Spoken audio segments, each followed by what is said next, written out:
Why do some societies build lasting empires, while others remain trapped in cycles of crisis, poverty, and disorder?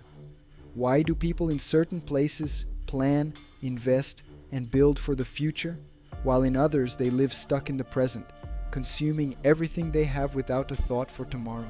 Is it just a matter of culture, education, or could there be an even deeper, more silent factor, one that directly influences the collective behavior of an entire people?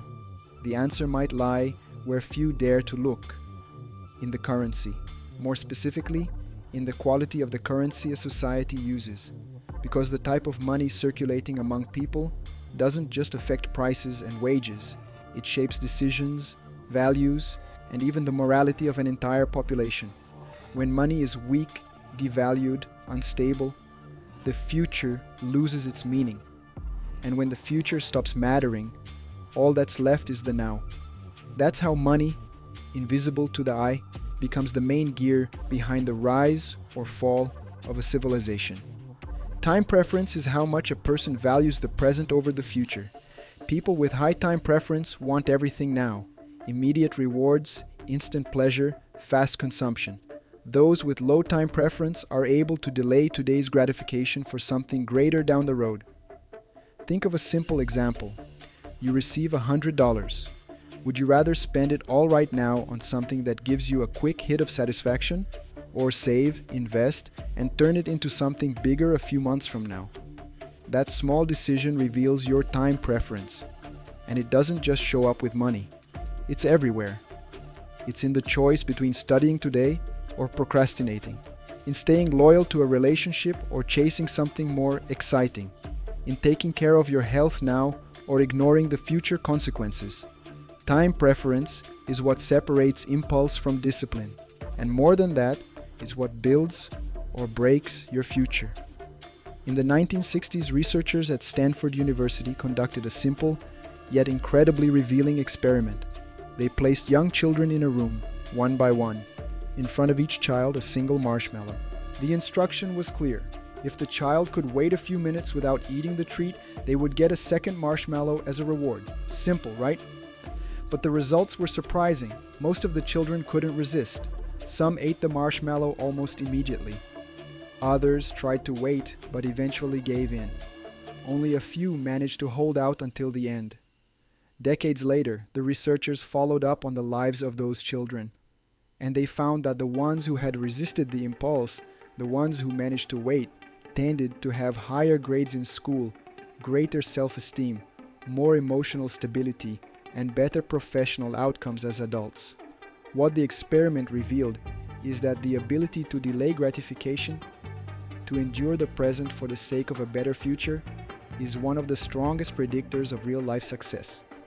And that ability, that resistance to impulse, is directly tied to our time preference. But what if our ability to wait, to delay gratification, isn't just about willpower? What if the very environment we live in is sabotaging that ability? That's exactly what happens when a country's currency is weak, inflationary, and unstable.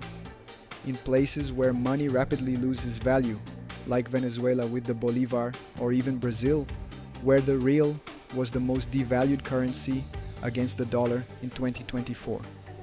Saving money is literally throwing away purchasing power. Before we continue, please, if you are enjoying the video, give us a like and subscribe to the channel. If you know your money will be worth less tomorrow, why wait? The incentive is to spend now. Consume as soon as possible. Trade what you have for anything that might hold even a bit of value. In that environment, the time preference of the entire population rises. The future stops making sense. Saving becomes irrational. Now compare that to someone living under a stronger currency. The dollar, for instance, while far from perfect, is still the most liquid currency in the world. Or even better, currencies like Bitcoin, which are scarce, resistant to inflation, and preserve value over time.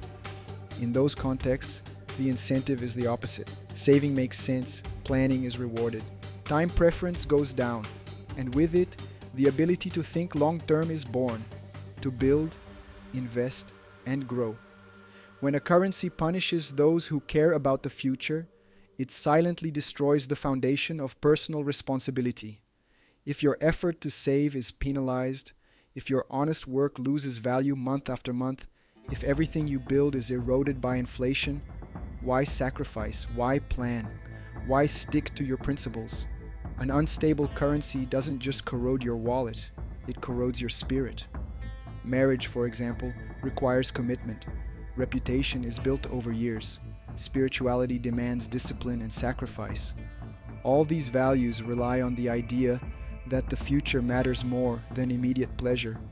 But if an entire society starts living only for the now, driven by the fear that tomorrow everything will be worth less, those pillars collapse. What's left is hedonism, escapism, individualism, and moral decay. Because what we call nobility, discipline, and virtue aren't just personal traits. They are the product of an environment where the future is possible. And that environment begins or ends with the currency. A currency that constantly loses value, that doesn't reward saving, that weakens the wages of honest labor, creates a short-term mindset.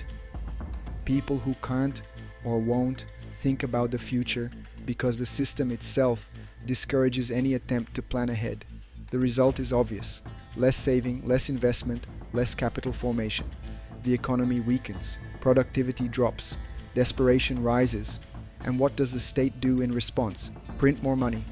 It injects more paper into the system, trying to mask the problem with artificial stimulus. But that only worsens the currency even further.